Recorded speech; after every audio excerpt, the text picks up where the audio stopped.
Voici les 6 erreurs que font souvent les artistes débutants sans le savoir.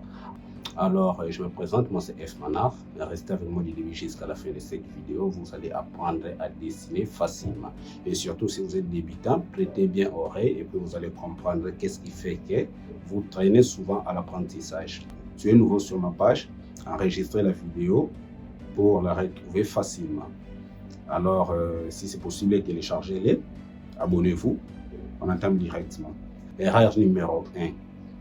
Commencez directement par les détails. Oui, beaucoup d'artistes et débutants aiment souvent faire un truc là d'extraterrestre, extraordinaire et tout. Du coup, ils veulent sauter les niveaux pour un niveau professionnel. Donc, si vous voulez apprendre, vous voulez évoluer normalement, arrêtez de tout savoir, de tout commencer directement, d'atteindre les bouts sans toutefois commencer par la base. Donc, vous voulez justement commencer par le début de la fin que le début d'une chose. C'est ça l'erreur qui fait que la majorité d'artistes restent toujours dans leur zone de confort. Donc, vous n'arrivez pas à percer parce que vous voulez directement sauter par l'hyper-réalisme.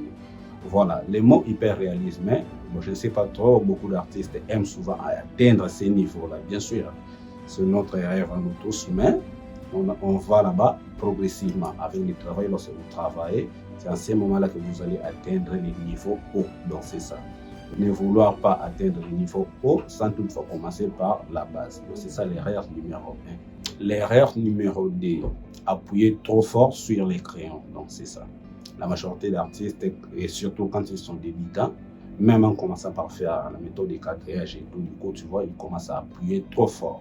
La pression que vous mettez sur votre crayon, c'est ça qui fait en sorte que vos dessins sortent un peu bizarres. Peut-être si vous avez commis une erreur et tout, pour arranger, ça va vous sembler difficile. C'est parce que vous appuyez trop fort, vous appuyez tellement fort, et puis du coup, pour arranger, c'est devenu difficile. Donc c'est ça, la pression que vous mettez sur votre crayon lors du parcours, lorsque vous dessinez, c'est ça qui fait en sorte que vos dessins ratent souvent. Voilà, il faut ralentir, diminuer un peu la pression, et puis vous verrez que ça va faire quelque chose de bien. Donc, vous allez réaliser de bons tableaux, de bons dessins. Voilà, c'est un peu ça. L'erreur numéro 3, la rapidité. Beaucoup d'artistes n'aiment pas faire les choses patiemment. Et surtout, c'est un grand fléau. Ça attrape souvent des artistes débutants. Ils veulent toujours atteindre les débits, de faire un truc de rapide, du coup, voir les résultats. C'est ça. Si vous faites ça progressivement, petit à petit, vous verrez que vous le faites un peu patiemment et puis vous aurez des résultats fiables. Que les précipités, vous n'avez pas encore la maîtrise des choses, vous n'avez pas la pression. Donc, et d'ailleurs, personne ne vous met la pression. Il faut dessiner lentement jusqu'au bout de votre dessin. Voilà, c'est ça. Ne pas être pressé et surtout lorsque vous dessinez. Ne soyez pas précoce de voir les résultats de votre dessin. Faites-les petit à petit, lentement, jusqu'au bout. Erreur numéro 4, vouloir tout rendre noir. Donc voilà, c'est ça. La majorité d'artistes, il y a d'autres personnes, c'est des catégories. D'autres personnes aiment peut-être faire des trucs un peu légers. Il y a d'autres personnes, telles que moi personnellement. Au début, j'avais peut-être peur d'abîmer mon dessin. Au lieu de mettre les ombres, les proportions comme je peux, j'avais un petit peu peur d'appuyer, d'ajouter un peu de couches, c'est un peu ça. Mais au contraire, il y a d'autres artistes qui aiment tout rendre noir. Donc, selon eux, ils pensent comme si le dessin est noir, c'est réaliste. Non, c'est pas ça. Alors, si vous faites un truc là, de normal, et surtout apprendre la base des ombres et lumières. Donc, en général, l'effet de contraste, si vous maîtrisez ça, vous verrez que vos dessins vont sortir nickel, peu importe le niveau. Et surtout, si vous avez réussi déjà la ressemblance, ou si vous jouez déjà, vous maîtrisez les contrastes, c'est tout à fait normal, vous avez réussi votre dessin. Et de vouloir tout rendre nickel, mais vous n'avez pas encore les niveaux de l'atteindre. Donc ça là, c'est un peu mal. Ne vouloir pas tout rendre noir. Et à d'autres personnes, avoir aussi peur d'abîmer les dessins. Donc ça là, c'est l'erreur qui fait en sorte que la majorité d'artistes aient peur d'essayer quelque chose. Il y a d'autres personnes qui ont peut-être peur d'abîmer, d'autres personnes ont peut-être, ils pensent selon eux Ils pensent comme si rendre plus noir veut dire c'est le réalisme. Non, c'est pas ça. Donc, il faut être au milieu en suivant les modèles que vous regardez. Donc, votre photo de référence. Voilà, c'est pas ça. L'erreur numéro 5, comparer son niveau aux autres. Donc, voilà, vous êtes encore débutant, donc restez sur votre zone. C'est bien de s'inspirer des autres, mais il ne faut pas vouloir comparer les défauts à d'autres personnes. Donc, si tu t'inspires d'un artiste là, bah, c'est normal. Mais si tu as besoin d'atteindre les niveaux de soi, tu fais comparaison entre tes dessins à toi et celui de tel artiste, c'est ça qui fait défaut. C'est ça qui fait en sorte que vous ne progressez pas, vous serez toujours, voilà, vous allez tourner toujours à rond. C'est parce que vous avez l'habitude de comparer vos dessins aux autres.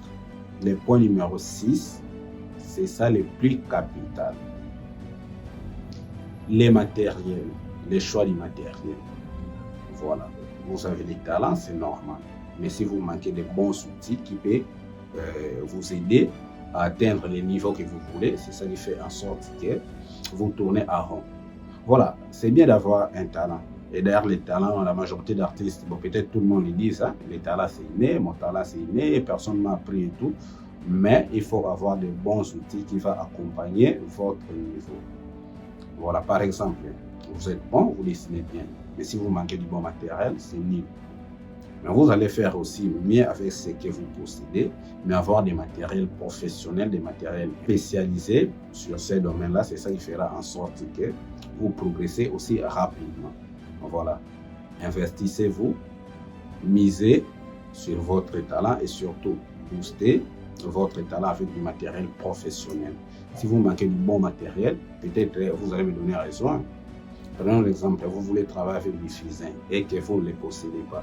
Vous verrez que les résultats que donnent les fusains, les résultats d'autres personnes que vous faites peut-être la comparaison et tout, par rapport à leurs résultats et par rapport aux vôtres, vous verrez qu'il y aura toujours un décalage des résultats. Donc, il y aura toujours une grande différence, quoi.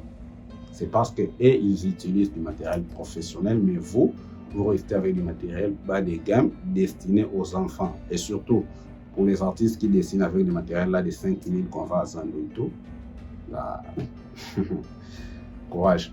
Alors, dites-moi en commentaire quel point vous a touché le plus. Voilà, je crois bien que j'ai tout expliqué ainsi que les réponses à chacune des erreurs. Alors, vous qui voulez peut-être commander du matériel professionnel, alors n'hésitez pas. N'hésitez pas, F Manard Store est là pour vous aider. Veuillez nous écrire uniquement sur WhatsApp pour voir notre catalogue. Alors, nous vous proposons du matériel haut de gamme destiné pour les artistes et portraitistes professionnels. Donc, ce n'est pas des matériels bas de gamme. Les matériels qu'on utilise, ce sont des matériels haut de gamme. C'est ce que moi, personnellement, j'utilise. C'est ce que nous vous proposons pour booster votre talent. Alors, n'hésitez pas, contactez-nous pour acheter vos matériels professionnels. Nous sommes précisément à King. Je répète, nous sommes à King. Mais on fait des expéditions partout. Oui, on a déjà servi beaucoup d'artistes dans les provinces et tout. Sinon, nous ne sommes pas là pour bouffer votre argent. Nous ne sommes pas là, comme disent peut-être d'autres personnes sur Internet et tout. Nous sommes là pour aider les autres, pour vous aider à atteindre vos niveaux que vous rêvez. Alors, voilà. Veuillez nous écrire en privé pour passer votre commande. Nous allons vous proposer du matériel haut de gamme.